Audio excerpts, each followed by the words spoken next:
আসসালামু আলাইকুম, সবাইকে স্বাগতম জানাচ্ছি পড়ালেখার আজকের এই মেগা ম্যারাথন ক্লাসের ইকোনমিক্স সেকেন্ড পেপারের দ্বিতীয় ক্লাসে।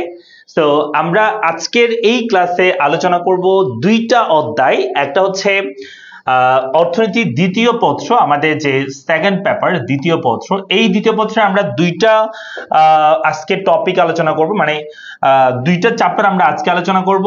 এক নাম্বার যেটা আমরা আলোচনা করব সেটা হচ্ছে আমাদের যে অধ্যায় নাম্বার অধ্যায় যে 3 সেটা আমরা আজকে আলোচনা করব, এবং 2 নাম্বার আমরা যেটা আলোচনা করব সেটা হচ্ছে অধ্যায় নাম্বার 4, অধ্যায় 4। ঠিক আছে, সো এই দুইটা অধ্যায় আমরা আজকে আলোচনা করব। দ্রুত দ্রুত দ্রুত সবাই জয়েন করে ফেলো আজকের এই ক্লাসে, এবং তোমাদের বন্ধু বান্ধব যারা আছে সবাইকে একটু শেয়ার মেনশন করে দাও, ঠিক আছে, যাতে সবাই আমাদের সাথে যুক্ত হয়ে যেতে পারে।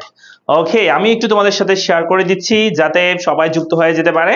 ঠিক আছে, আমিও শেয়ার করে দিচ্ছি, সবাই একটু চলে আসো দ্রুত করে, এবং বন্ধু বান্ধব যারা আছে সবাইকে একটু শেয়ার মেনশন করে দিবা।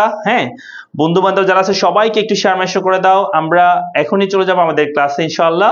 সবাই একটু শেয়ার মেনশন করে দাও, আমরা ক্লাসটা একটু ওয়েট করছি, ক্লাসটা শেয়ার করছি তোমাদের সাথে।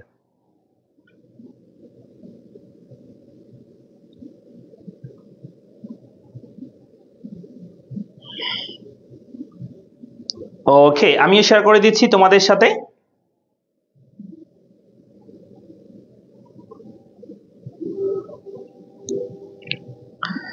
একটু ওয়েট করি আমরা সবাই।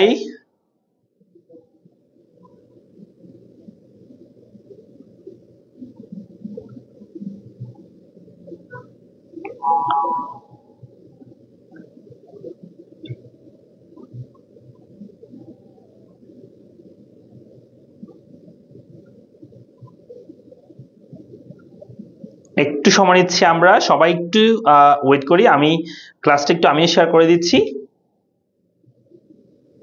ওকে, আমি শেয়ার করে দিলাম। অলরেডি আমাদের সাথে প্রায় 190 জন শিক্ষার্থী যুক্ত হয়ে গেছে অলরেডি। সো আমরা একটু ওয়েট করছি, 2-1 মিনিট ওয়েট করবো আমরা, তারপর আমরা ক্লাস শুরু করে দিব ইনশাআল্লাহ। সো সবাই একটু চলে আসো, আমরা একটু শুরুতে আলোচনা করে ফেলে আমি এই চ্যাপ্টার দুইটা সম্পর্কে একটু আলোচনা করি, যে এই দুইটা চ্যাপ্টার কেন আমাদের জন্য গুরুত্বপূর্ণ, কত গুরুত্বপূর্ণ। এটা একটু আমরা প্রথমে আলোচনা করব, তারপর আমরা আমাদের মূল টপিকে শুরু করে দিব আর কি।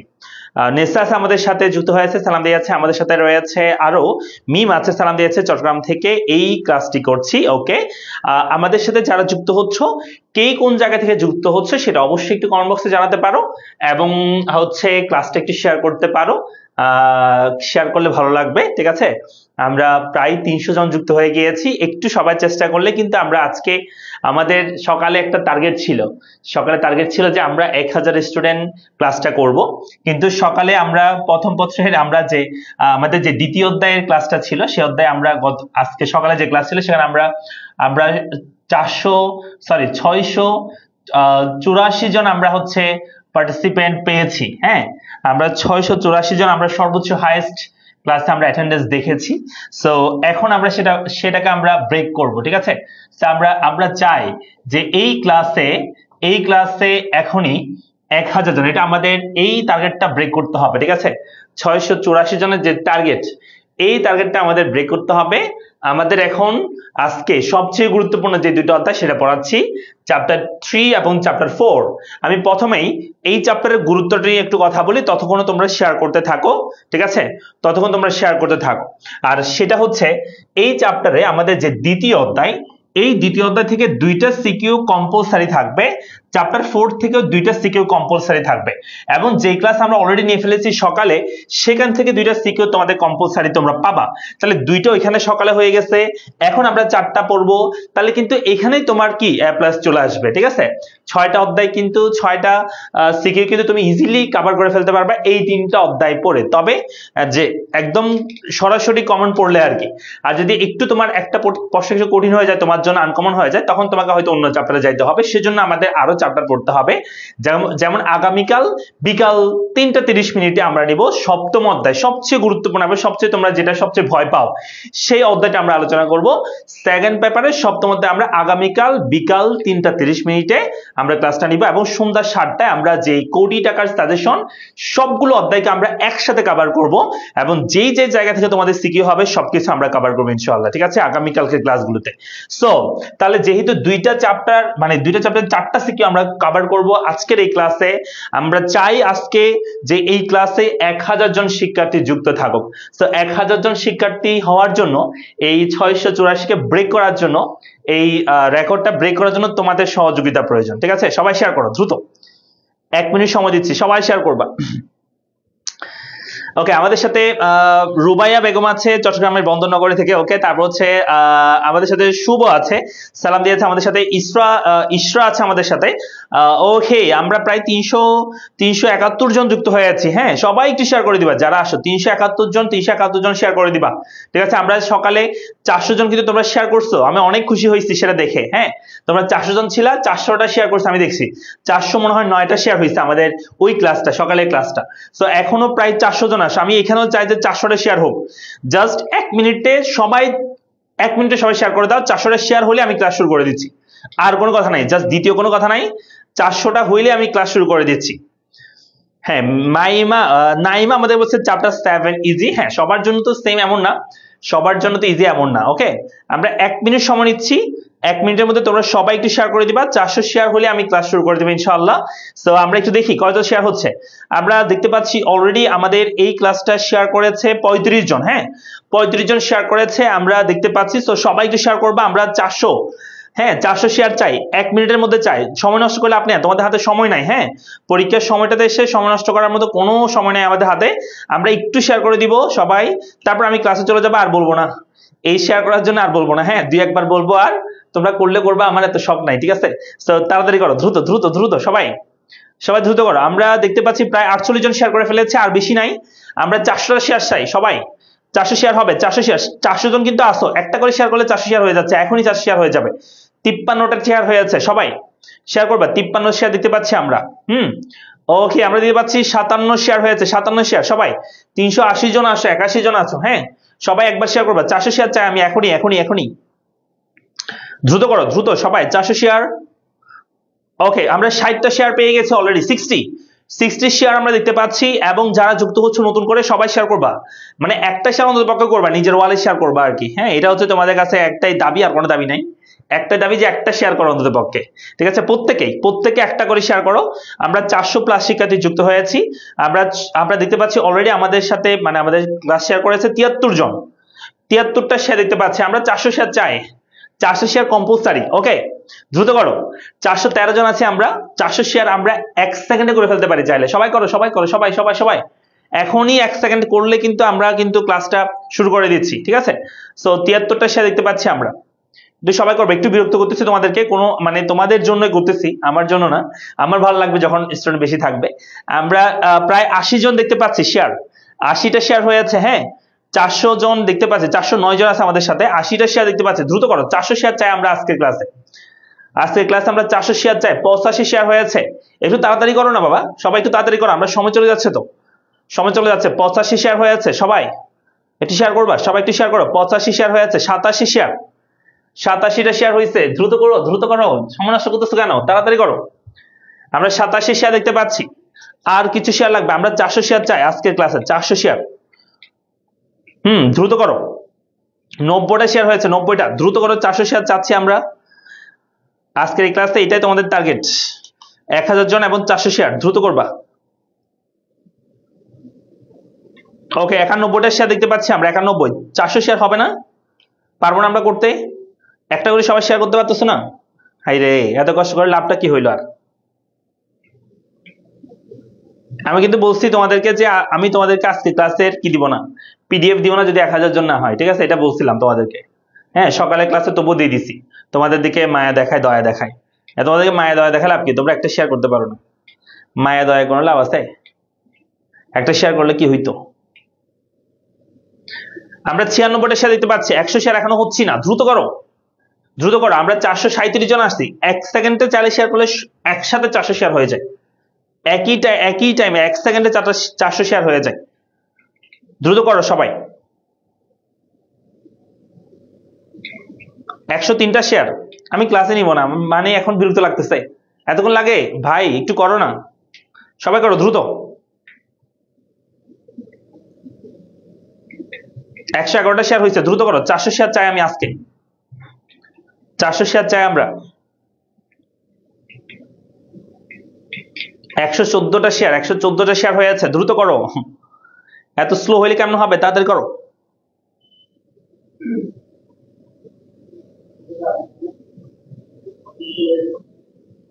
চারশো হইতে হইতে আমাদের মোবাইলের চার্জ শেষ হয়ে যাবে। তুমি করছো শেয়ার? রুবাইয়া বেগম, তুমি কি শেয়ার করেছো? একজনে 4-5টা করে করো শেয়ার। হ্যাঁ, যারা করতেছে না তারা তারা কিপটা মানুষ, ঠিক আছে, এরা কিপটা মানুষ, এদেরকে হাজার বললেও শেয়ার করবে না, ঠিক আছে। অন্তর ছিঁড়ে যায় এদের। আচ্ছা, 133টা শেয়ার দেখতে পাচ্ছি আমরা অলরেডি। হ্যাঁ, 400 শেয়ার না হলে আমি ক্লাস শুরু করবো না, বাস্তব সত্যি কথা। এত কষ্ট করে ক্লাস নিয়ে কোনো লাভ নাই, খোদাই, এত কষ্ট করে ক্লাস নিয়ে একটা শেয়ার করতে পারে না।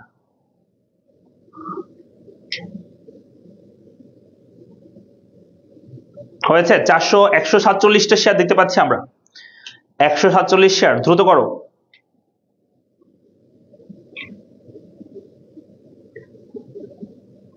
একশো 51টা শেয়ার দেখতে পাচ্ছি, দ্রুত করো, দ্রুত করো সবাই সবাই সবাই। আমি কিন্তু ক্লাস শুরু করবো না, সত্যি কথা, আজকে সত্যি কথা ক্লাস শুরু করবো না।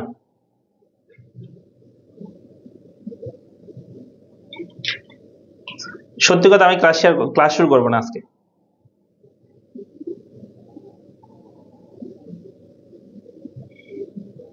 এ দেখছো, অনেকে 8টা শেয়ার করছে, অনেকে 5টা শেয়ার করছে, অনেকে 3টা শেয়ার করছে।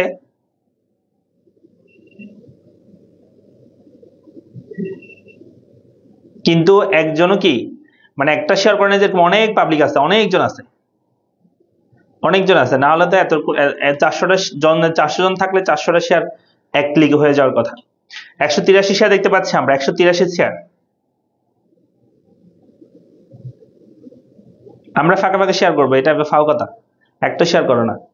একটা শেয়ার করছো দীপু?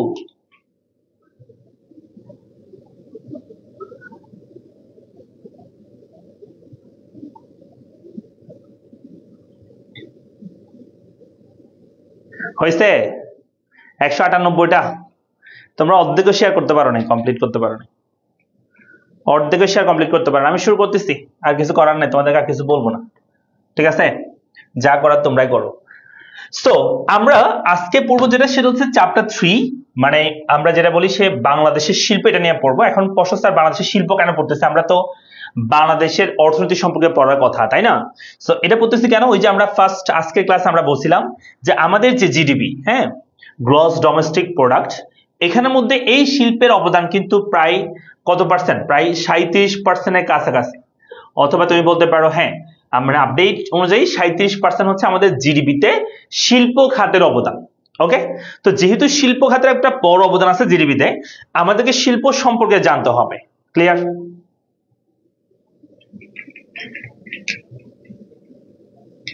কথা বোঝা গেছে?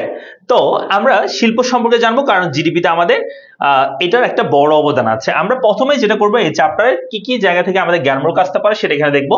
এখানে বেশ কয়েকটা আমি জ্ঞানমূলক প্রশ্ন লিখে আছি, এগুলো তোমরা একটু বাসায় কি করবা, পড়বা। তো পিডিএফটা থাকবে, ওইখানে তুমি পেয়ে যাবা আনসারগুলো, এটার আনসার সবগুলো পেয়ে যাবা। এবং অনুধাবনের জন্য কি কি প্রশ্ন আসবে, এই 9টা প্রশ্ন পড়বা, আশা করি এখান থেকে পরীক্ষায় কমন পড়বে, ঠিক আছে। এরপরে যদি চলে আসে আমরা পরবর্তী সৃজনশীলের জন্য কোন কোন জায়গা থেকে পড়বা। প্রথমত হচ্ছে বাংলাদেশের কুটির শিল্পের সমস্যা এবং সমাধান, বাংলাদেশের ক্ষুদ্র এবং মাঝারি শিল্পের সমস্যা সমাধান, বস্ত্র শিল্পের সমস্যা সমাধান, চা এবং চা শিল্পের সমস্যা সমাধান, চামড়া শিল্পের সমস্যা সমাধান, তৈরি পোশাক শিল্পের সমস্যা সমাধান। এগুলো একটু ভালো করে পড়লে তোমার সিকিউ একদম তুমি ইজিলি আনসার করে ফেলতে পারবা এই চ্যাপ্টারের আর কি, ঠিক আছে। এরপরে চলে আসি আমরা, এরপর হচ্ছে আমরা এখানে আমরা টপিক শুরু করতে যাচ্ছি এই চ্যাপ্টারের। সো সৃজনশীল প্রশ্নগুলো আমরা আলোচনা করার জন্য আমাদের টপিকটা ক্লিয়ার হওয়া দরকার। তো এখানে বলছে বাংলাদেশের শিল্প। আমরা শিল্প বলতে আসলে কি বোঝা থাকে? এই শিল্প বোঝার আগে আমি তোমাদেরকে কয়েকটা জিনিস বোঝাই। একটা হচ্ছে প্লান্ট। প্লান্ট মানে কি? প্লান্ট মানে হচ্ছে প্লান্ট বলতে আমরা যেটা বুঝে থাকি যে একটা উৎপাদন প্রতিষ্ঠানের একটা উৎপাদন ইউনিটকে আমরা বলে থাকি প্লান্ট। কিভাবে? যেমন আমি যদি বলি বিএসআরএম কি করে বলো তো? বিএসআরএম হচ্ছে রড বানায়। তো ওই কোম্পানিটা মনে করো যে তোমার হচ্ছে কি করছে যে বিএসআরএম কোম্পানিটা মনে করো যে চট্টগ্রামে তাদের একটা কারখানা আছে, ওই কারখানাটাকে আমরা বলবো বিএসআরএম এর ওই কারখানাকে আমরা বলবো একটা প্লান্ট। তার মানে প্লান্ট বলতে যে বিষয়টা বোঝানো হয় সেটা হচ্ছে একটা উৎপাদন ইউনিট বা একটা কারখানাকে। তারপরে যেটা আমরা বুঝবো সেটা হচ্ছে ফার্ম বা উৎপাদন প্রতিষ্ঠান বলতে পারো। ফার্ম মানে হচ্ছে কয়েকটা প্লান্টের সমন্বয়ে একটা ফার্ম হয়, মানে ফার্ম বলতে একটা উৎপাদন প্রতিষ্ঠানকে বোঝায়।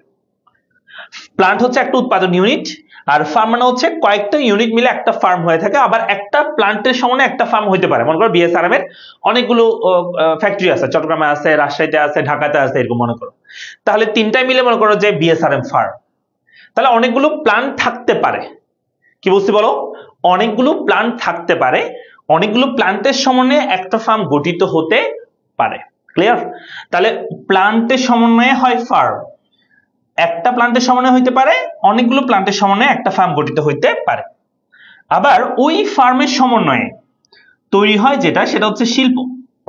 শিল্প মানে কি? শিল্প মানে হচ্ছে সমজাতীয় দ্রব্য বা সেবা উৎপাদন নিয়োজিত সকল ফার্মের সমষ্টিকে আমরা বলে থাকি শিল্প। স্যার কিভাবে? শিল্প মানে হচ্ছে যেমন বিএসআরএম, কেএসআরএম, হ্যাঁ, কেএসআরএম। সো এইভাবে করে অনেকগুলো কোম্পানি আছে, বিএসআরএম, কেএসআরএম, আরএসআরএম, সবগুলো হচ্ছে লোহা বানায়। এদের সবাইকে নিয়ে লৌহ ইস্পাত শিল্প।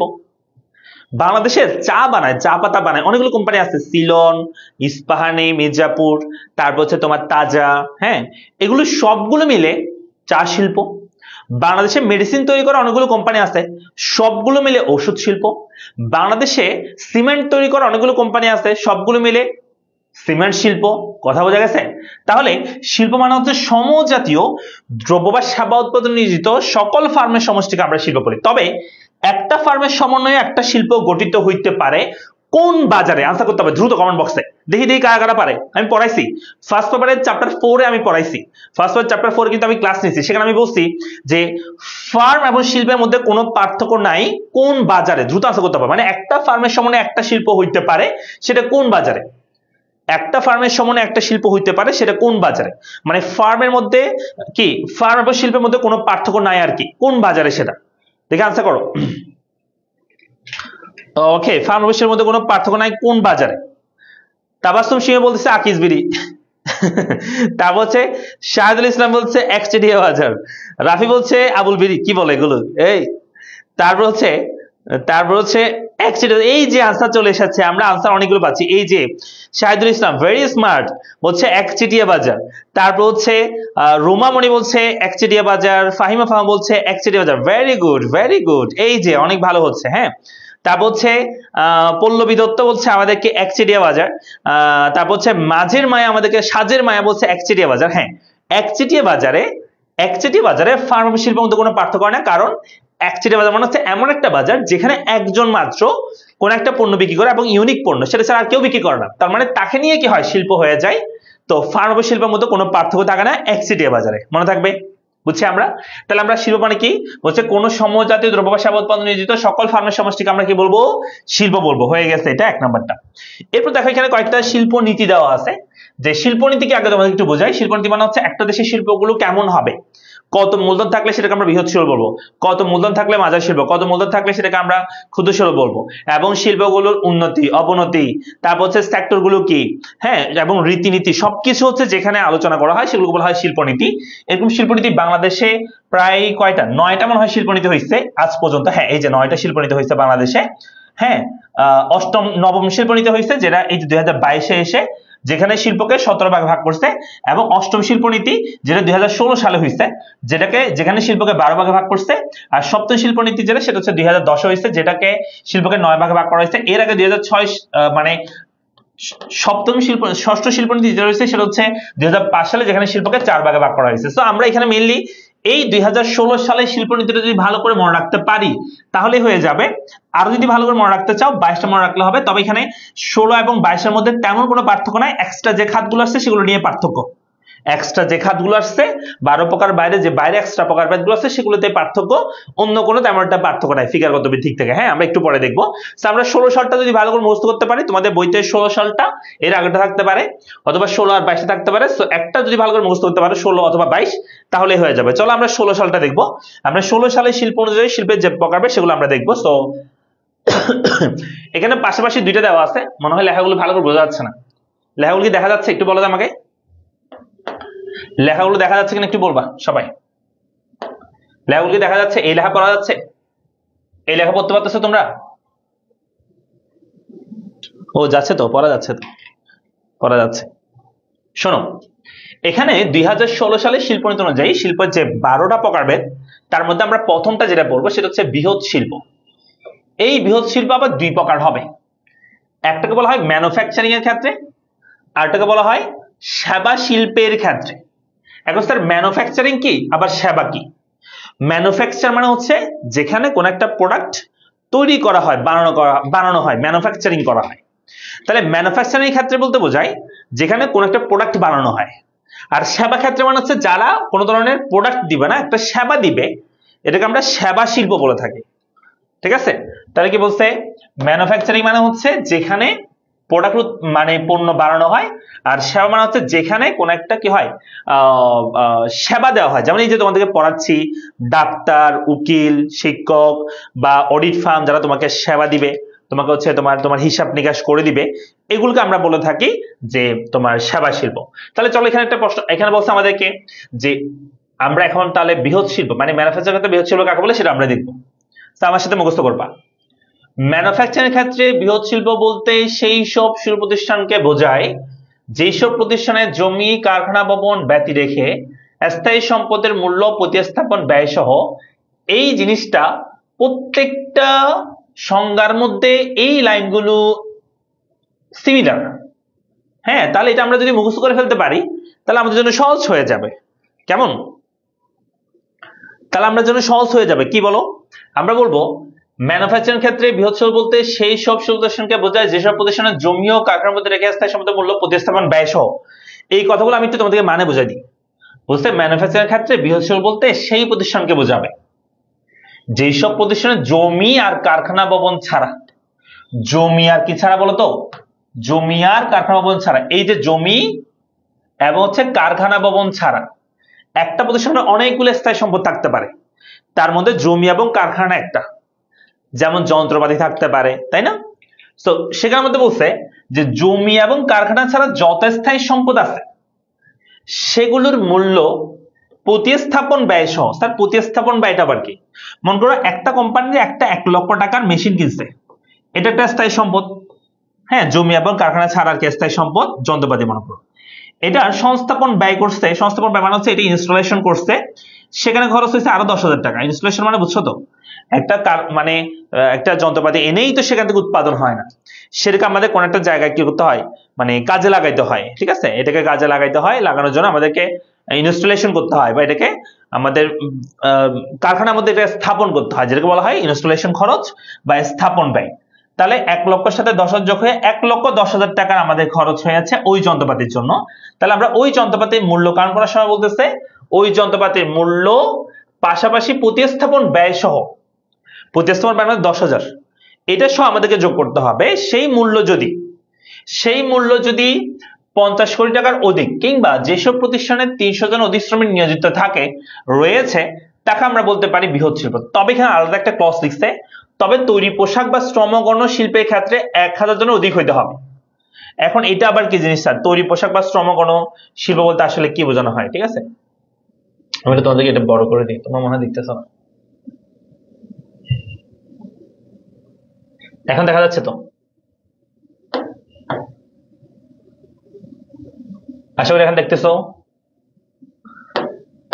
ওকে, তাহলে কি বলছি যে ম্যানুফ্যাকচারিং ক্ষেত্রে বৃহৎ শিল্প বলতে সেই সব শিল্প প্রতিষ্ঠানকে বোঝায় যেই সব প্রতিষ্ঠানে জমি এবং কারখানা ভবন ব্যতি রেখে স্থায়ী সম্পদের মূল্য, প্রতিস্থাপন ব্যয় সহ 50 কোটি টাকার অধিক 50 কোটি কি 50 কোটি প্লাস, অথবা যেসব প্রতিষ্ঠানে কিংবা যেসব প্রতিষ্ঠানে 300 জন অধিক শ্রমিক কি থাকে, 300 প্লাস শ্রমিক, 300 জন প্লাস কি থাকে শ্রমিক থাকে, সেটাকে আমরা বৃহৎ শিল্প বলবো। তবে এখানে বলছে তবে শ্রমগণ শিল্প যদি হয়, শ্রমগণ মানে হচ্ছে যেমন ধরো যেখানে শ্রমিক বেশি লাগে, যেমন ধরো তৈরি পোশাক, এটা একটা শ্রমগণ শিল্প যেখানে আমাদের শ্রমিক বেশি লাগে।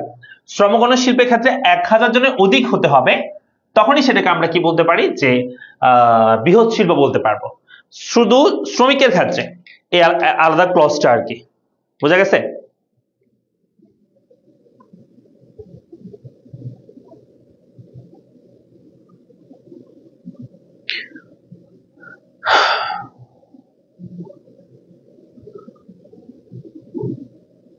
আবার বলতেছি, মানে একটা ম্যানুফ্যাকচারের ক্ষেত্রে বৃহৎ শিল্প বলতে সেই শব্দের সঙ্গে বোঝায় যেসব প্রতিষ্ঠানে জমি আর কারখানার মধ্যে ছাড়া অনেক স্থায়ী সম্পদ আছে, তার মধ্যে এই দুইটা ছাড়া অন্যান্য যে সম্পদগুলো আছে সেগুলোর মূল্য, প্রতিস্থাপন ব্যয় সহ, ওটা ইনস্টলেশন যে খরচ, সেই খরচ সহ যদি 50 কোটি টাকার অধিক হয়, মানে 50 কোটি টাকার বেশি হয়, কিংবা এটা ছাড়াও যদি সেখানে 300 জন অধিক শ্রমিক থাকে, 50 কোটি অধিক অথবা 300 জন অধিক শ্রমিক থাকে, তাহলে সেটাকে আমরা বৃহৎ শিল্প বলবো, ম্যানুফ্যাকচারিং ক্ষেত্রে বৃহৎ শিল্প বলবো, ঠিক আছে?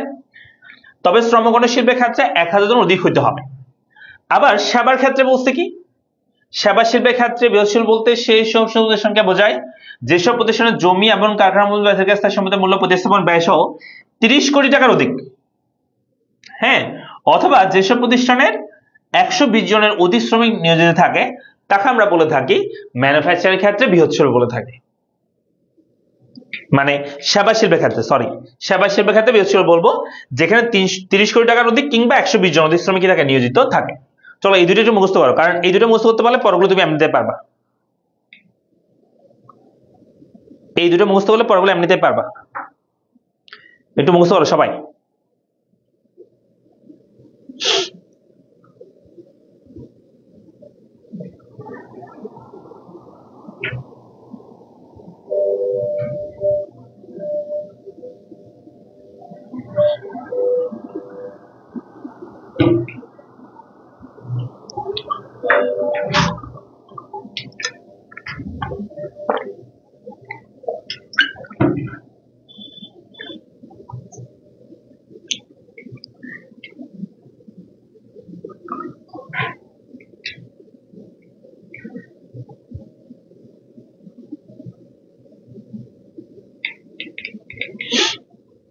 লিখছি?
দেখতে প্রবলেম হচ্ছে এখনো কি দেখতে প্রবলেম হচ্ছে, কি বলো?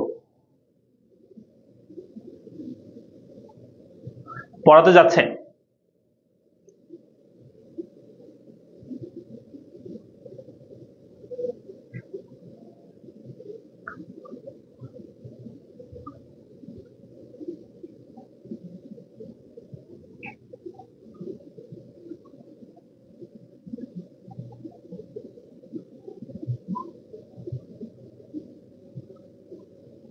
এখানে কতগুলো ওই দুষ্ট পোলাপান ঢুকছে, বুঝছো? বেয়াদব পোলাপান আর কি। দাঁড়া আমি একটু দুইটা বিয়ে আগে বের করি।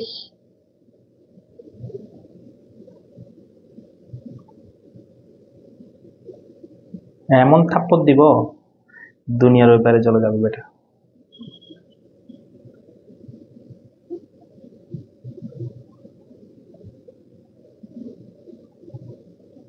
একটা মিনিট আমাকে সময় দাও, এগুলোর আমি একটু সাইজ করব।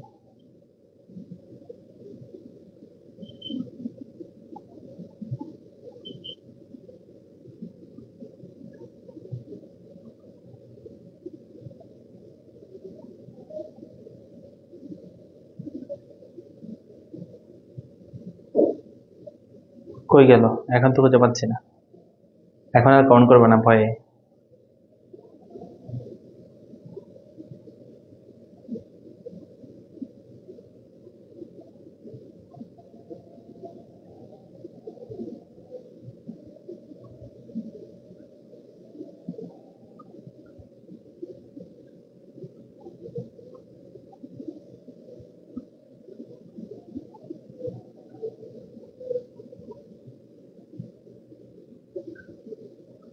পাইছি রে। জয় টু দেব। হ্যাঁ, বেশি পাকনামি না।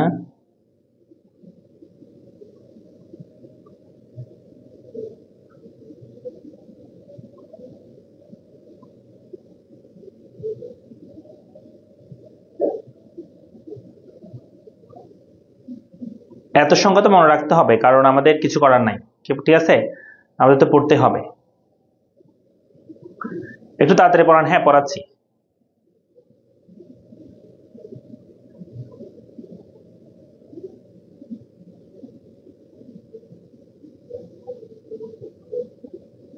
আরেকটা ছিল, এটা খুঁজে পাচ্ছি না, তারা আরেকটা ছিল, এটা খুঁজে পাচ্ছি না আমি কমেন্টে। আমার একটু দেখা দিও তো এরপর আসলে।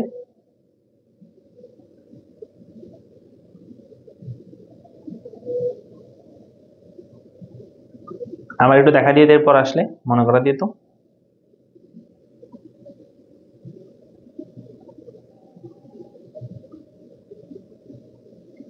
ঠিক আছে,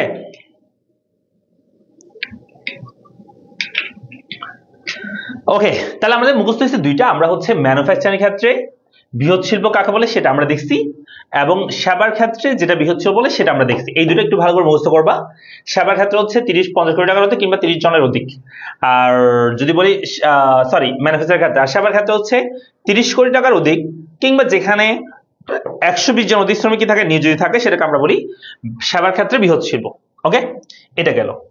এরপর আস্তে আস্তে আমাদের যেটা, সেটা হচ্ছে আমাদের মাঝারি শিল্পটা আমরা পড়বো। হ্যাঁ, মাঝারি শিল্প বলতে আমরা আসলে কি বুঝে থাকি। দেখো মাঝারি শিল্পটা কি, দেখো এটা হচ্ছে এর পরের ধাপ। পরের ধাপ কেমন?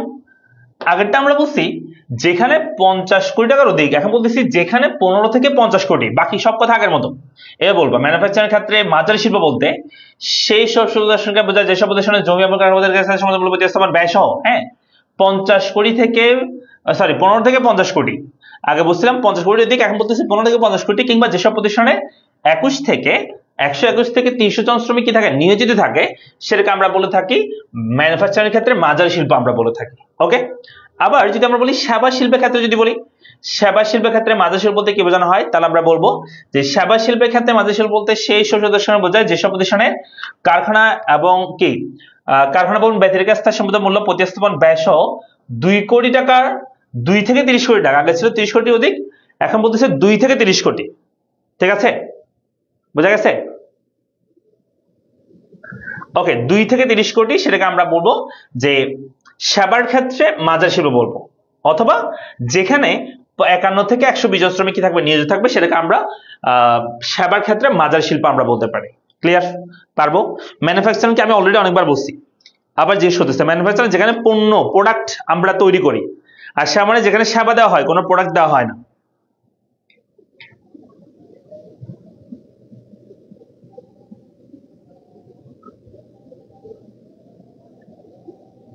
হয়েছে?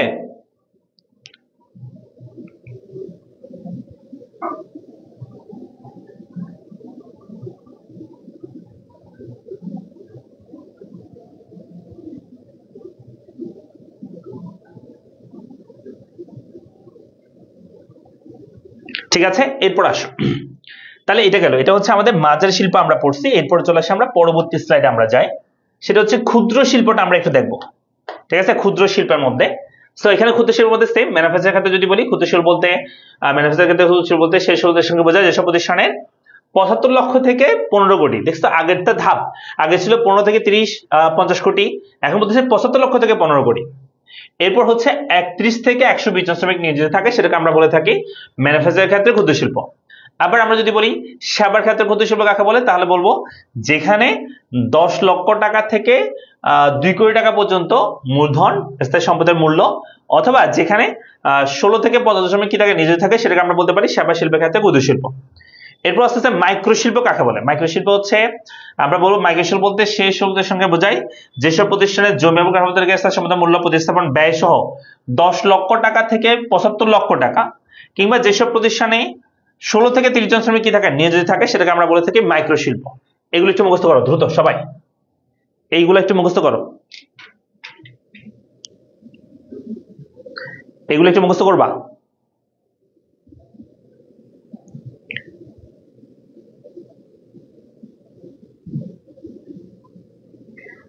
এগুলো মুখস্থ না পড়লে তো পারবা না।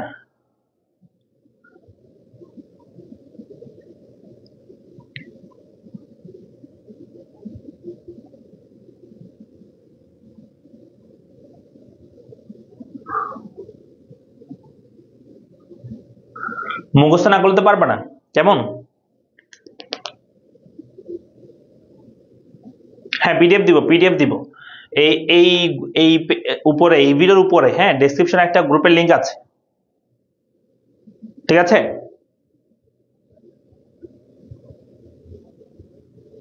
এই ভিডিওর উপরে কমেন্ট বক্সে একটা ডেসক্রিপশনে একটা লিংক আছে, হোয়াটসঅ্যাপ লিংক, সেই গ্রুপে তোমরা অ্যাড হয়ে যাবে, সেখানে তোমাদেরকে পিডিএফ দেওয়া হবে, ঠিক আছে?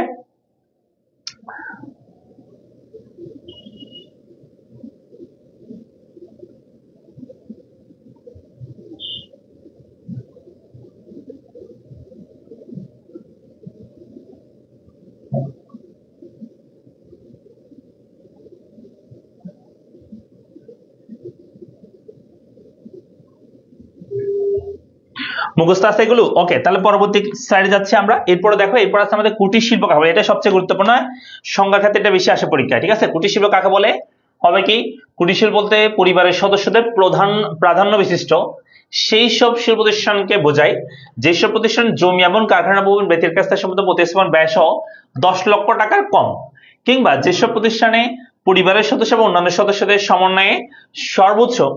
সমন্বয়ে গঠিত সর্বোচ্চ জনগণ হচ্ছে 15 এর অধিক নয়, মানে 15 জনের বেশি হবে না, পরিবার এবং অন্যান্য সদস্যদের সমন্বয়ে 15 জনের বেশি হবে না, সেটাকে আমরা বলে থাকি কুটির শিল্প আমরা বলে থাকি। কেমন?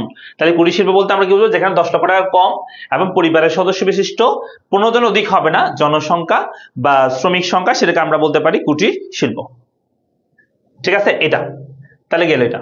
6 নম্বর হচ্ছে হাইটেক শিল্প, যেখানে অতিরিক্ত উৎস প্রযুক্তি নির্ভর যে শিল্প সেগুলোকে আমরা হাইটেক শিল্প বলে থাকি, ঠিক আছে?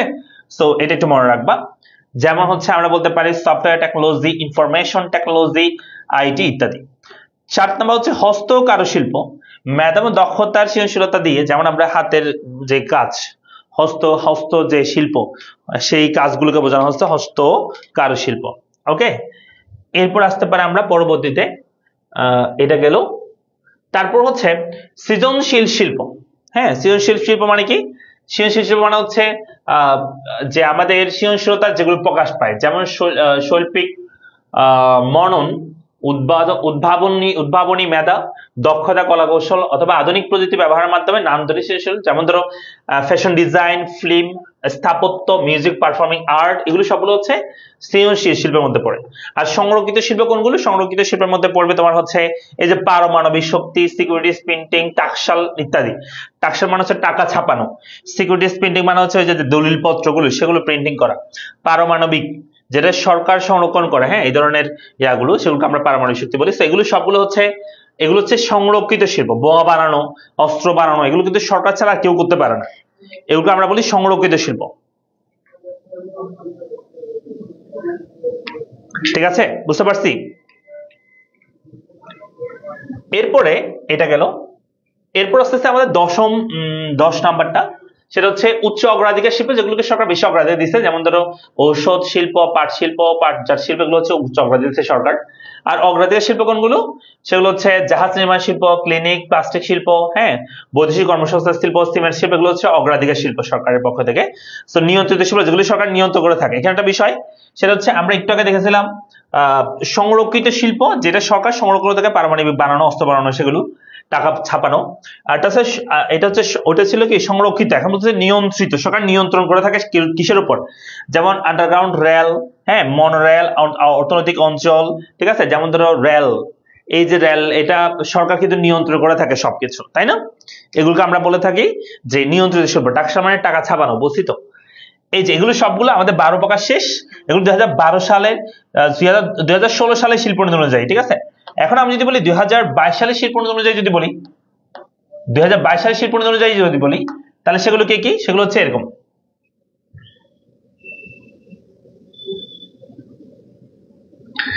আগের মতো দেখো, এটা হুবহু আগের মতো থাকবে, কোনো পার্থক্য নাই, এটার মধ্যে কোনো পার্থক্য নাই, মাঝার শিল্পের মধ্যেও কোনো পার্থক্য নাই, ঠিক আছে। আগে যেটা বলছি সেম হুবহু এখানেও সেম। জনসংখ্যা মানে যে মূলধনের পরিমাণ এবং যে শ্রমিক সংখ্যা, সেগুলো সেম হুবহু থাকবে। এটা চলে আসে দ্বিতীয় স্লাইডে, এটাও সেম। এখানে যে ক্ষুদ্র শিল্প এবং হচ্ছে ক্ষুদ্র শিল্প, এটা সেম হুবহু। শুধু এই মাইক্রো শিল্পের মধ্যে একটু পার্থক্য আছে। মাইক্রো শিল্পের মধ্যে 2016 সালে মানে কোনো প্রকারভেদ ছিল না।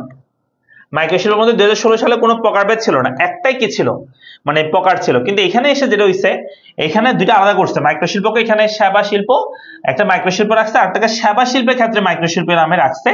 তো এখানে যেটা মাইক্রো শিল্প রাখছে সেটা আগের মতোই, যেখানে 75 লক্ষ থেকে 10 লক্ষ থেকে 75 লক্ষ, এখানে সেম 10 লক্ষ থেকে 75 লক্ষ রাখছে। কিন্তু এখানে সেবাকে আলাদা করছে, বলছে সেবার ক্ষেত্রে মাইক্রো শিল্প হচ্ছে যেখানে আমরা 10 লক্ষ থেকে, হ্যাঁ, প্রতিস্থাপন ব্যয় সহ 10 লক্ষ টাকার নিচে, কিংবা যেসব প্রতিষ্ঠানে 15 জনের কম শ্রমিক থেকে নিয়োজিত থাকে, সেটা হচ্ছে সেবার ক্ষেত্রে মাইক্রো শিল্প বলছে। ওকে, জাস্ট একটা প্রকারভেদ, মানে এখানে একটু মাইক্রো শিল্পকে আলাদাভাবে দেখাইছে, আর কিছুই নাই, ঠিক আছে। বাকিগুলো সব সেম। এরপরে চলে আসে যে কুটির শিল্প। কুটির শিল্পটাও সেম, আগের মতো হবেই। তারপর হাইটেক শিল্প, এটাও আগের মতো হবে। হস্তকার শিল্প, এটাও আগের মতো হবে, এগুলো কোনো চেঞ্জ নাই, ঠিক আছে, এগুলো কোনো চেঞ্জ নাই। তারপরটা যদি চলে আসে আমরা এটা অষ্টম, সৃজনশীল শিল্প, এটা আগের মতো। সংরক্ষিত শিল্প, এটা আগের মতো, ঠিক আছে, এগুলো সব আগের মতো, জাস্ট চেঞ্জ করে ওই 12 পরে চেঞ্জ। এই যে এখানে আসছে অগ্রাধিকার শিল্প, এখানে আসছে নিয়ন্ত্রিত শিল্প, ভারী শিল্প। এই যে নিয়ন্ত্রিত শিল্প, এটার মতো। ভারী শিল্প মানে হচ্ছে যেটা উচ্চ, যেগুলো কি মানে বড় শিল্প আর কি, হ্যাঁ, যেমন ধরো জাহাজ নির্মাণ, এই যে জাহাজ নির্মাণ, তারপর পেট্রোলিয়াম পরিশোধন শিল্প, এগুলোকে আলাদা করে দেখাচ্ছে ভারী শিল্প নামে। ওকে, এরপর আসতেছে তোমাদের যেটা, সেটা হচ্ছে রপ্তানি বহুমুখীকরণের শিল্প, 13 নাম্বারটা। সো মানে রপ্তানি করার উদ্দেশ্যে, হ্যাঁ, মানে রপ্তানি বৃদ্ধির উদ্দেশ্যে যে শিল্প, যেমন ধরো তৈরি পোশাক শিল্প, কৃত্রিম ফাইবার শিল্প, এগুলো হচ্ছে রপ্তানি বহুমুখীকরণ শিল্প। বিশেষ উন্নয়নমূলক শিল্প, যেমন ধরো এআই, ব্লকচেইন, ইলেকট্রিক ও ইলেকট্রনিক্স, হ্যাঁ, প্যাকেজিং ইত্যাদি শিল্পকে আমরা বলছি বিশেষ উন্নয়নমূলক শিল্প। পর্যটন শিল্প, হ্যাঁ, পর্যটন খাতে আবাসন বা চিত্ত বিনোদনমূলক কর্মকাণ্ড। তারপর যে ট্রেডিং শিল্প, ট্রেডিং শিল্প মানে হচ্ছে পণ্যের কেনা বেচা সম্পর্কিত যে শিল্প, সেটাকে বলা হচ্ছে ট্রেডিং শিল্প। অপ্রাতিষ্ঠানিক শিল্প, যেমন ধরো এই যে যারা গৃহকর্মী আছে, হকার, আবর্জনা সংগ্রহকারী, এদেরকে নিয়ে একটা শিল্প, সেটা হচ্ছে অপ্রাতিষ্ঠানিক শিল্প। এগুলো আসলে প্রকারভেদ এত বাড়ার কারণ হচ্ছে আগে এগুলো একদম ছোট ছোট ছোট নগণ্য শিল্পকে শিল্প হিসেবে কাউন্ট করার দরকার ছিল না, কিন্তু পরবর্তীতে এখন সেগুলো অনেক বড় বড় অবদান রাখতেছে আমাদের জিডিপিতে, সেজন্য এগুলোকে আমাদের আলাদাভাবে নামকরণ করতে হচ্ছে, বা তাদেরকে আলাদা করে আমাদেরকে স্থান দিতে হচ্ছে। এই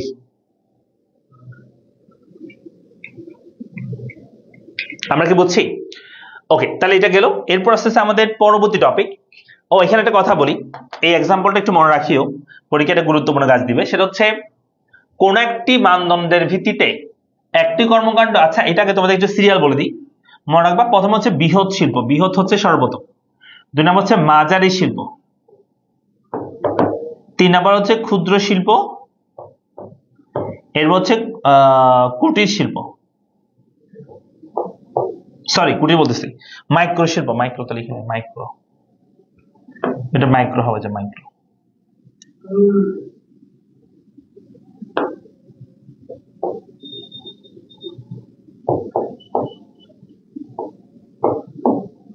মাইক্রো, তাহলে বৃহৎ শিল্প, মাঝারি শিল্প, ক্ষুদ্র শিল্প, মাইক্রো শিল্প, ঠিক আছে। সো এই 4টা সিরিয়াল মনে রাখবা, মানে বড় ভাইকে ছোট ভাইকে এই সবচেয়ে বড় ভাই, তারপরে তারপরে তারপরে।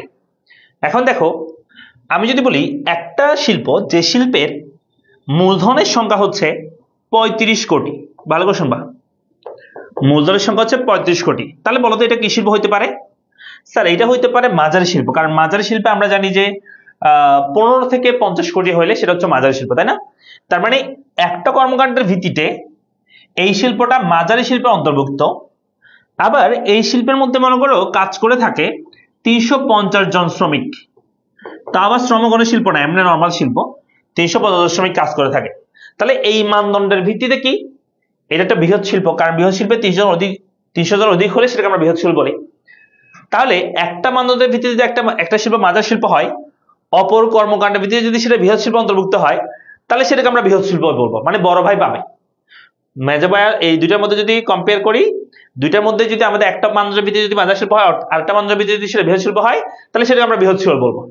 আবার একটা মানদণ্ডের ভিত্তিতে যদি ক্ষুদ্র শিল্প হয়, আরেকটা মানদণ্ডের ভিত্তিতে সেটা যদি মাঝারি শিল্প হয়, তাহলে সেটা মাঝারি শিল্প হবে। আবার একটা মানদণ্ডের ভিত্তিতে সেটা যদি মাইক্রো হয়, অপর মানদণ্ডের ভিত্তিতে সেটা যদি ক্ষুদ্র হয়, তাহলে সেটাকে আমরা ক্ষুদ্র শিল্প বলবো, মানে বড় ভাই পাবে। ঠিক আছে, বোঝা গেছে? বুঝছি আমরা?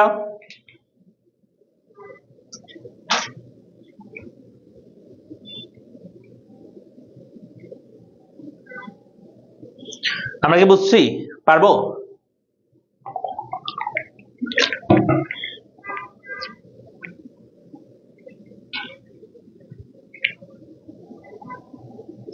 ওকে, দেখো এরপর আমাদের শেষ করতে সময় লাগবে না, এরপর গুলো আমি তোমাদের ইজিলি শেষ করতে পারবো। এখানে এরপর বলতে বাংলাদেশি শিল্পের বৈশিষ্ট্যগুলো কি, কেমন বাংলাদেশের শিল্পগুলো। বেশিরভাগ শিল্প দ্বৈত মালিকানা, মানে সরকারি বেসরকারি মালিকানা, কিছু অংশ সরকারি মালিক, কিছু অংশ বেসরকারি মালিক, স্বল্প পুঁজি, হ্যাঁ।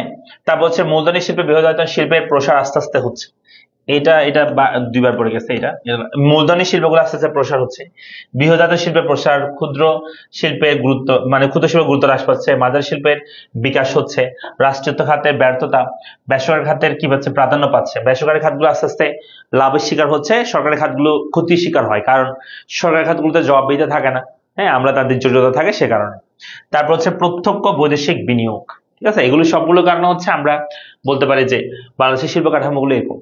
ঠিক আছে, এরপরে চলে আসে আমরা পরবর্তী বলতে যে এগুলো যদি তোমরা মুখস্থ করবা, ওই যে বাংলাদেশের শিল্পের কাঠামোগুলো কেমন, ঠিক আছে, এই পয়েন্টগুলো মুখস্থ করবা। যত বেশি পয়েন্ট লিখতে পারবে সেকেন্ড পেপারে তত বেশি নাম্বার। ঠিক আছে, পয়েন্ট বেশি বর্ণনা কম, পয়েন্ট বেশি বর্ণনা কম, পয়েন্ট বেশি লিখবে বর্ণনা কম লিখবে, হয়ে যাবে।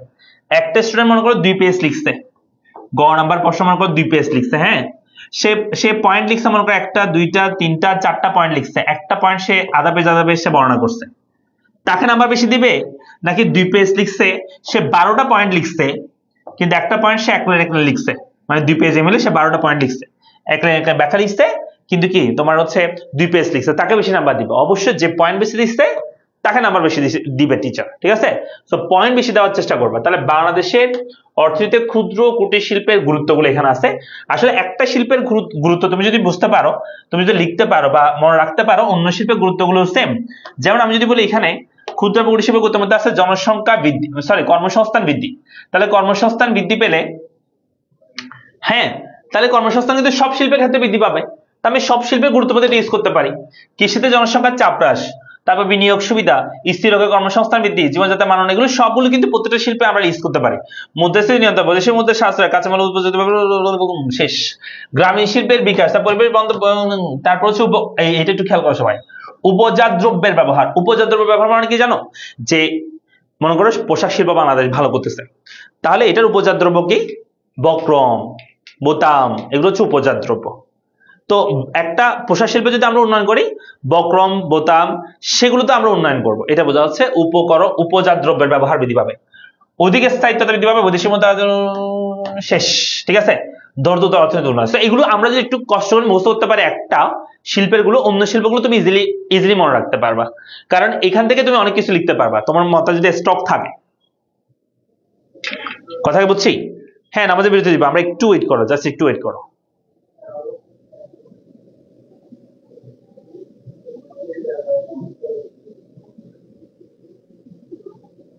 হয়েছে?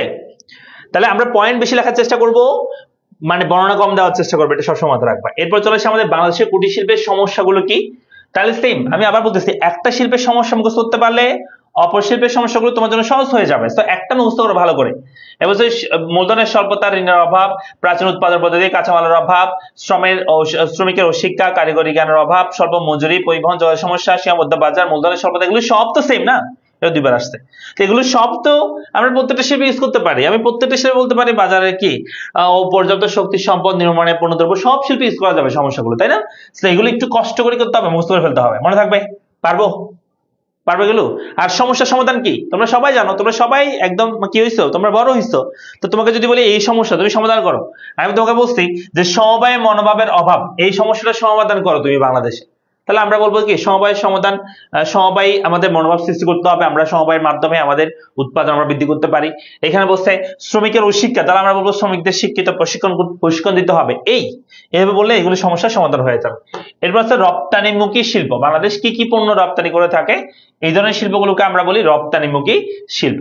তো এখানে একটু আমাদের লেখা আছে বাংলাদেশের রপ্তানিমুখী শিল্পগুলো হচ্ছে কি কি শিল্প: পাট, চা, চামড়া, তৈরি পোশাক। এগুলো আমরা আজকে সকালেই পড়েছিলাম যে বাংলাদেশ কি কি পণ্য রপ্তানি করে থাকে, কৃষি পণ্য। সেখানের মধ্যে ছিল পাট, চা, তারপর হচ্ছে আর কি ছিল, হিমায়িত খাদ্য, ঠিক আছে, সেগুলো।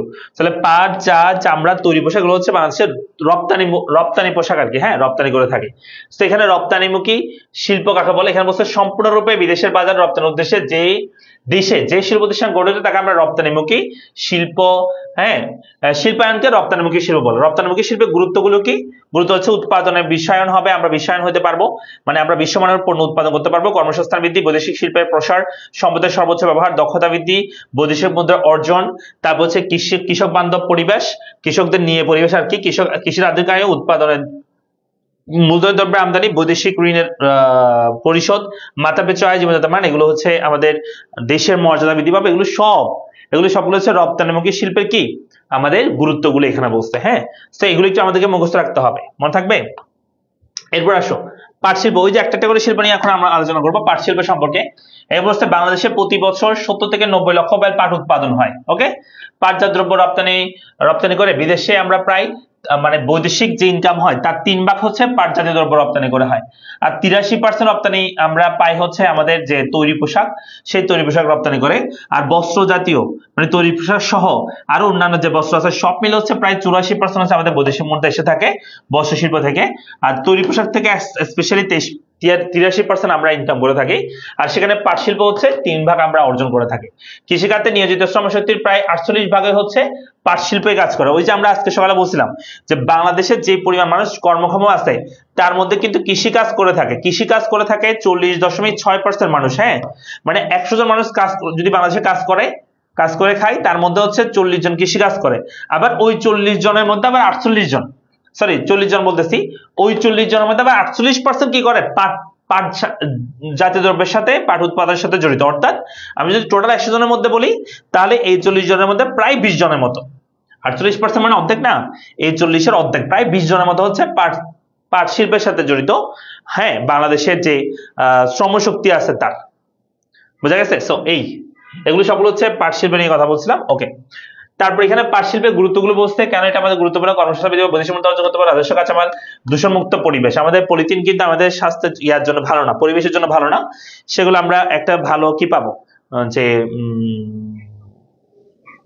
কি বলতে পারি আমরা, যে সেগুলোর জন্য আমাদের কি করা দরকার, যে পলিথিন ব্যাগ যেহেতু নিষিদ্ধ, হ্যাঁ, এবং সেটা আমাদের পরিবেশের জন্য যেহেতু ভালো নয়, সেজন্য আমাদের কি দরকার, এখানে পাট জাতীয় শিল্পের প্রয়োজন আর কি, হ্যাঁ, পাট জাতীয় শিল্পের মতো ইয়ার প্রয়োজন। তারপর হচ্ছে পাট শিল্পের সমস্যাগুলো কি, বাংলাদেশের পাট শিল্পের সমস্যাগুলো এখানে বলছে উৎপাদন খরচ আমাদের বৃদ্ধি, মানে পাট শিল্পের সমস্যা আর কি, অনেক বেশি উৎপাদন খরচ পাট উৎপাদনের বন্টনের সমস্যা, পাটের মূল্য সমস্যা, প্রতিষ্ঠানের ব্যবস্থাপনার অভাব, এগুলো একটু পড়ে দেখবে আর কি, ঠিক আছে? এগুলো পারবা আশা করি, এখানে কঠিন কোনো বিষয় নাই। ওকে, তারপর এটা সমস্যার সমাধানকে উল্টা লিখবা, সমস্যাগুলো উল্টা লিখবা, যেমন ধর উৎপাদন খরচ হ্রাস করতে হবে, পণ্য বহুমুখীকরণ করতে হবে, এগুলো হচ্ছে তার সমস্যার সমাধান। চলে আসি বস্ত্র শিল্পের সম্পর্কে কথা বলবো। বস্ত্র শিল্প হচ্ছে বাংলাদেশে প্রায় 80% হচ্ছে, মানে এই বস্ত্র শিল্পে যে শ্রমিক যুক্ত আছে তার 80% কিন্তু নারী শ্রমিক, মনে রাখবা, হ্যাঁ। রপ্তানি প্রায় 84% তাকে বস্ত্র শিল্প থেকে একটু আগে লিখে দিয়েছিলাম। বস্ত্র শিল্পের সমস্যাগুলো হচ্ছে পর্যাপ্ত কাঁচামাল অভাব, নিম্ন সুতাকলের অভাব, দাম নির্ধারণের সমস্যা, ব্যবস্থাপনার অভাব, যন্ত্রপাতি এবং মূলধনের অভাব, বিদ্যুতের অভাব, উৎপাদন ক্ষমতার পূর্ণ ব্যবহার সক্ষম নয়, অসম প্রতিযোগিতা, এগুলো সবগুলো হচ্ছে বস্ত্রশিল্পের সমস্যাগুলো আর কি। হ্যাঁ, এরপর হচ্ছে বস্ত্রশিল্পের ভবিষ্যৎ সম্ভাবনাগুলো কি, এটা আসলে কেন আমাদের মনে হচ্ছে আমরা এটাতে ভালো করতে পারবো, কারণ হচ্ছে যেহেতু এটা আমাদের বিদেশে কিন্তু আমরা প্রায় 84% এখান থেকে আমরা পাই, তো এইটাতে আমাদের পাওয়ার পেছনে কারণ আছে। বাংলাদেশে কিন্তু জনসংখ্যা অনেক বেশি তোমরা জানো, আর এই তৈরি পোশাক কিন্তু শ্রমগণ বা বস্ত্রশিল্প কিন্তু একটা শ্রমগণ শিল্প, যেখানে শ্রমিক বেশি লাগে। অন্য দেশে কিন্তু সেখানে সেই পরিমাণ শ্রমিক নাই, তাদের খরচটা অনেক বেশি পড়ে যায়। কথা বোঝা গেছে? তো বাংলাদেশে কিন্তু শ্রমিক আছে, যার কারণে আমরা কম দামে শ্রমিকদেরকে পাচ্ছি, বুঝছো? সেখানে বলছে বস্ত্রশিল্পের ভবিষ্যৎ সম্ভাবনা, এক নম্বর হচ্ছে বাংলাদেশে জলবায়ু আর্দ্রতা তুলা চাষের জন্য উপযোগী। আমরা জানি তুলা থেকে সুতা হয়, সেই তুলা থেকে সুতা হয়, সেই সুতা থেকে কি হয়, কাপড় তৈরি হয়। প্রয়োজনীয় যন্ত্রপাতি এবং যন্ত্রাংশের আমদানি ব্যবস্থা, অধিক সংখ্যক সুতা কল বা কাপড় কল স্থাপন হচ্ছে। রাষ্ট্রীয় বস্ত্র প্রতিষ্ঠানগুলো আমদানির জটিলতা কি হচ্ছে দেখা দিচ্ছে, তো সেজন্য আমাদের বেসরকারি খাতে এটা করা যাচ্ছে। দেশে উৎপাদন বস্ত্রের মান, দেশের উৎপাদিত বস্ত্রের মান উন্নতর ব্যবস্থা করা হচ্ছে। সেগুলো সবগুলো হচ্ছে পজিটিভ দিক, যার কারণে আমরা এটাতে আরো এগিয়ে যেতে পারবো ভবিষ্যতে, সেই কথাটা এখানে বলা হচ্ছিল। ঠিক আছে, তারপর চা শিল্প সম্পর্কে বলা হয়েছে। বাংলাদেশে চা শিল্প কয়টা আছে সেখানে এখানে বলা হয়েছে যে চা উৎপাদনে বাংলাদেশের 9ম স্থানে রয়েছে। চা উৎপাদনে বাংলাদেশ কোন স্থানে রয়েছে? 9ম স্থানে রয়েছে। আমরা যে চা উৎপাদন করি সেদিক থেকে বর্তমানে দেশে 170টি চা বাগান আছে, এটা পরীক্ষা অনেকবার এসেছে। বাংলাদেশে কয়টা চা বাগান আছে? 170টি চা বাগান। চা উৎপাদনের শীর্ষে রয়েছে চীন, সবচেয়ে বেশি চা উৎপাদন হয় চীনে, দ্বিতীয় পজিশনে রয়েছে ভারত, আর আমরা হচ্ছে 9ম পজিশনে। মৌলভীবাজারে 91টি চা বাগান সবচেয়ে বেশি আছে মৌলভীবাজারে। হ্যাঁ, হবিগঞ্জে 25টি, সিলেটে হচ্ছে 21টি, আর পঞ্চগড়ের 7, রাঙ্গামাটির 2, ঠাকুরগাঁওয়ে 1। বর্তমানে চা পানে বাংলাদেশের অবস্থান হচ্ছে 10ম। আমরা মনে করি আমরাই সবচেয়ে পৃথিবীতে মনে হয় চাখোর পৃথিবীতে, হ্যাঁ এটা মনে করি, কিন্তু আমরা হচ্ছে 10ম পজিশনে চা খাওয়ার দিক থেকে। হ্যাঁ, আবার 2015 সালে বাংলাদেশ 78,000 টন চা পান করেছে বাংলাদেশিরা। তারপর হচ্ছে 13 নম্বরে চা গবেষণা ইনস্টিটিউট শ্রীমঙ্গল অবস্থিত, এটা পরীক্ষা অনেকবার এসেছে। চা গবেষণা ইনস্টিটিউট কোথায় অবস্থিত? আনসার হবে শ্রীমঙ্গলে। ঠিক আছে, সিলেটের শ্রীমঙ্গলে। তারপরে চলে আসে আমাদের চামড়া শিল্পের সমস্যাগুলো যদি বলি। চামড়া শিল্পের সমস্যা হচ্ছে পঞ্চগড়ে 7টি চা বাগান রয়েছে, আমরা জানি। চা বাগান এখানে করতে আসছে, আচ্ছা এটা অন্য জায়গা থেকে চলে আসছে। আচ্ছা এটা হবে না, এটা ওইখান থেকে চলে আসছে, বুঝছো? আচ্ছা, চামড়া শিল্পে এখানে পয়েন্টগুলো আসে নাই, আমি চামড়া শিল্পের সমস্যাগুলো বলি। আগে আমাদের চামড়া শিল্পে কিন্তু তেমন একটা সমস্যা ছিল না, মানে সরি, চামড়া শিল্প আমরা অনেক বেশি সমৃদ্ধ ছিলাম, বাট বর্তমানে আমাদের চামড়া শিল্পের জন্য পর্যাপ্ত কি নাই, যে আমাদের চামড়াগুলোকে সংরক্ষণ করার ব্যবস্থা নাই, কেমিক্যালের অভাব। ঠিক আছে, তারপর হচ্ছে শ্রমিকের অভাব, দক্ষ শ্রমিকের অভাব, এবং হচ্ছে গুদামজাতকরণের সুবিধা না থাকা। ঠিক আছে, তারপর হচ্ছে তোমাদের পরিবেশ দূষণ হয় এটার মাধ্যমে, তো এটাকে আমাদের প্রপার একটা পরিবেশ না পাওয়া এই শিল্পেতে উন্নতি করার জন্য আর কি। এই সবগুলো কারণ হচ্ছে এই শিল্পের সমস্যাগুলো। ঠিক আছে, আর চামড়া শিল্পের সমস্যা সমাধানের উপায় যদি বলি, এই সমস্যাগুলো উল্টা বললে তোমার উপায় সমস্যার সমাধান হয়ে যাবে। এর প্রসেসে তৈরি পোশাক শিল্প, এটা ওই যে বস্ত্র শিল্প বলছি সেটার মতোই, তবে তৈরি পোশাক আলাদা করে দেখানো হয়েছে কারণ এটা উপাদান সবচেয়ে বেশি বস্ত্র শিল্পের মধ্যে। তো 1976 সালে আমরা সর্বপ্রথম বস্ত্র শিল্প রপ্তানি করে থাকি, সরি চা শিল্প, তৈরি পোশাক শিল্প রপ্তানি করে থাকি। ঠিক আছে, আমি একটু আবার বলতেছি, বাংলাদেশ সর্বপ্রথম তৈরি পোশাক রপ্তানি করে থাকে 1976 সালে, আর 1973 সালে আমাদের প্রথম শিল্পনীতি হয়। এটা একটু মনে রাখবে, এই দুটো সাল মনে রাখবে এই চ্যাপ্টারে। হ্যাঁ, 1973 হচ্ছে আমরা সর্বপ্রথম কি করি, আমরা সর্বপ্রথম হচ্ছে আমরা শিল্পনীতি হয় 1973 সালে প্রথম, আর 1976 সালে আমরা প্রথম বস্ত্র শিল্প, তৈরি পোশাক শিল্প আমরা কি করে থাকি, আমরা তৈরি পোশাক শিল্প আমরা রপ্তানি করে থাকি। আর কয়েকটা বিষয় বলি, সেটা হচ্ছে বাংলাদেশের তৈরি পোশাকের সবচেয়ে বড় বাজার, আমরা তৈরি পোশাক সবচেয়ে বড় বাজার যেখানে আমরা তৈরি পোশাক রপ্তানি করে থাকি সেটা হচ্ছে আমাদের কি যুক্তরাষ্ট্র, বা যেটাকে আমরা ইউএসএ বলে থাকি, সবচেয়ে বেশি আমরা রপ্তানি করে থাকি। আবার চামড়া যদি বলি, চামড়ার সবচেয়ে বড় বাজার বাংলাদেশের, মানে বাংলাদেশ থেকে চামড়া সবচেয়ে বেশি রপ্তানি হয় কোথায় জানো? চীনে। হ্যাঁ, চীনে সবচেয়ে বেশি আমরা রপ্তানি করে থাকি চামড়া। এবার এখানে বলছে যে দেশে উৎপাদিত পণ্য কর্মসংস্থান এবং বৈদেশিক মুদ্রা অর্জনে মোট রপ্তানি প্রায় 83% থেকে পোশাক শিল্প থেকে। বর্তমানে পোশাক শিল্পে রয়েছে প্রায় 167 দেশে আমরা পোশাক শিল্প রপ্তানি করে থাকি। বর্তমানে প্রতি বছর পোশাক শিল্প রপ্তানি করে প্রায় 34 বিলিয়ন মার্কিন ডলার আমরা বাইরের দেশ থেকে অর্জন করে থাকি। 2018 সালে পোশাক শিল্পে প্রথম স্থানে রয়েছে চীন, হ্যাঁ দ্বিতীয় স্থানে রয়েছে বাংলাদেশ। দেখছো, বাংলাদেশ কিন্তু তৈরি পোশাক শিল্পে কি রপ্তানি দিকে আমরা দ্বিতীয় পজিশনে আছি, প্রথম কি আছে? চীন আছে। তারপর হচ্ছে তৈরি পোশাক শিল্পে বর্তমানে কর্মরত শ্রমিকদের মধ্যে প্রায় 80% হলো দরিদ্র নারী শ্রমিক। ঠিক আছে, এটা একটু মনে রাখবা।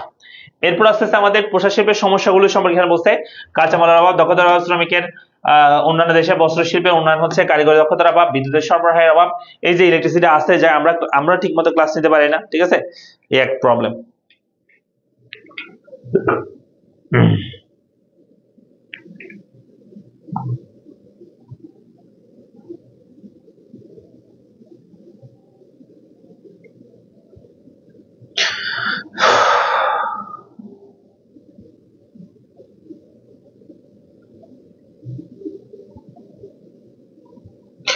1973 সালে আমরা প্রথম শিল্পনীতি হয়। 1976 সালে প্রথম আমরা তৈরি পোশাক রপ্তানি করি।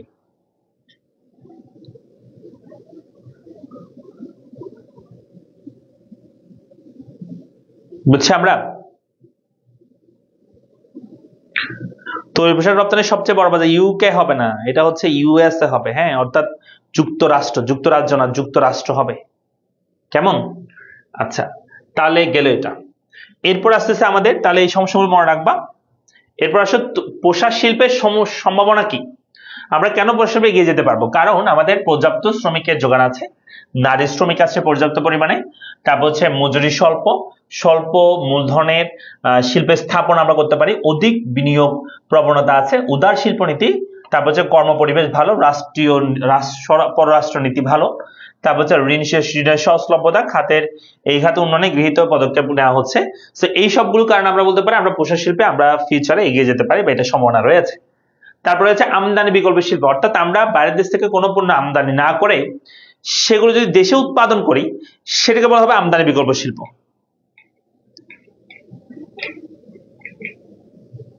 কথা বোঝা গেছে?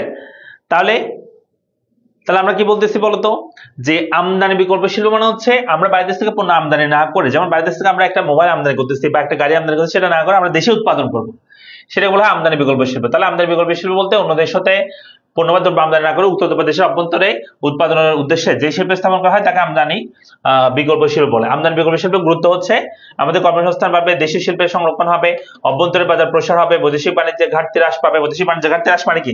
আমরা যে পরিমাণ দ্রব্য আমদানি করছি সেটাকে বলা হয় আমদানির পরিমাণ যেটা, সেটাকে বলা হয় আমাদের কি আমাদের হচ্ছে ইম্পোর্ট। হ্যাঁ, আর যেটা আমরা রপ্তানি করতে থাকি সেটাকে আমরা বলি এক্সপোর্ট।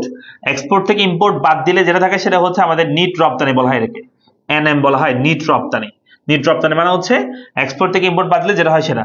এই নিট রপ্তানিটা হচ্ছে বেশিরভাগ সময় বাংলাদেশে নেগেটিভ বের হয়, নেগেটিভ, অর্থাৎ আমরা রপ্তানি করি কম আমদানি করি বেশি, তাই এটা নেগেটিভ বের হয়।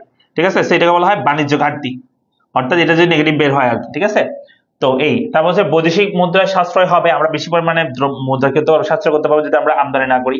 ঠিক আছে, আমদানি যদি কমে ফেলতে পারি তাহলে আমাদের মুদ্রা সাশ্রয় হবে।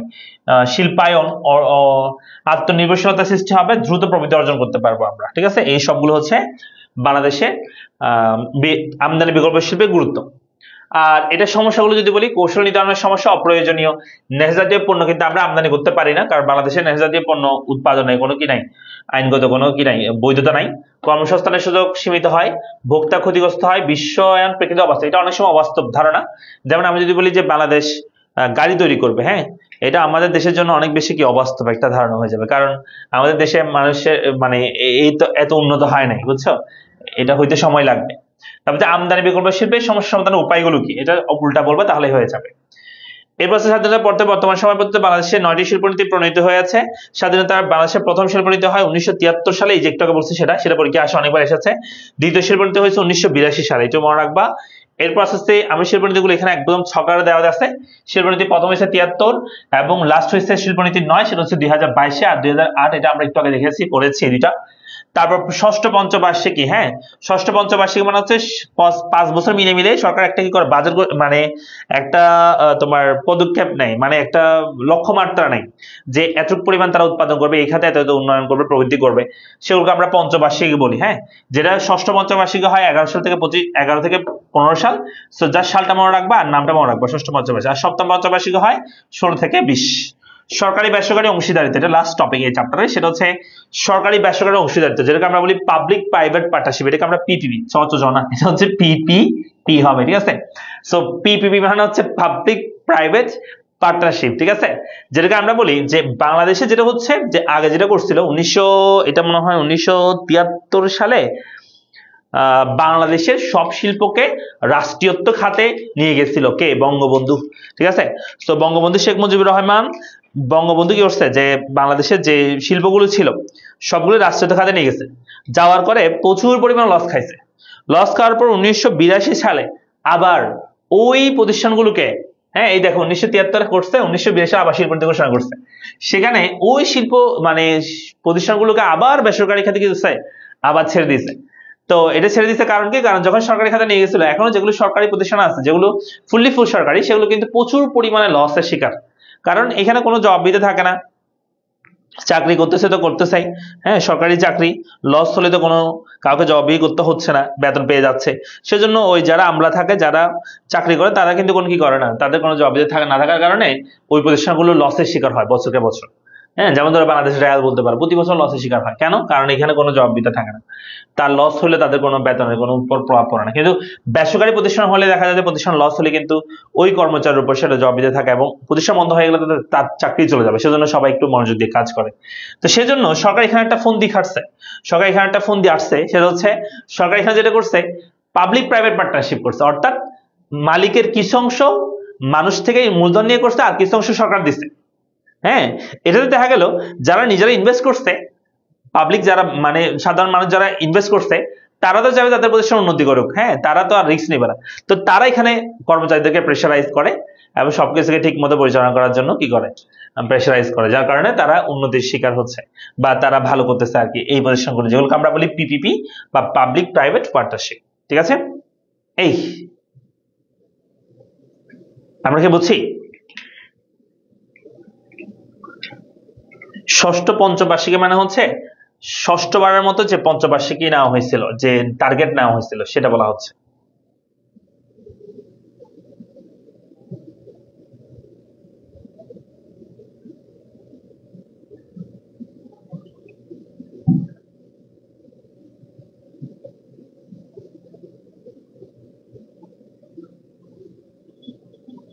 হয়েছে, আমরা বুঝছি।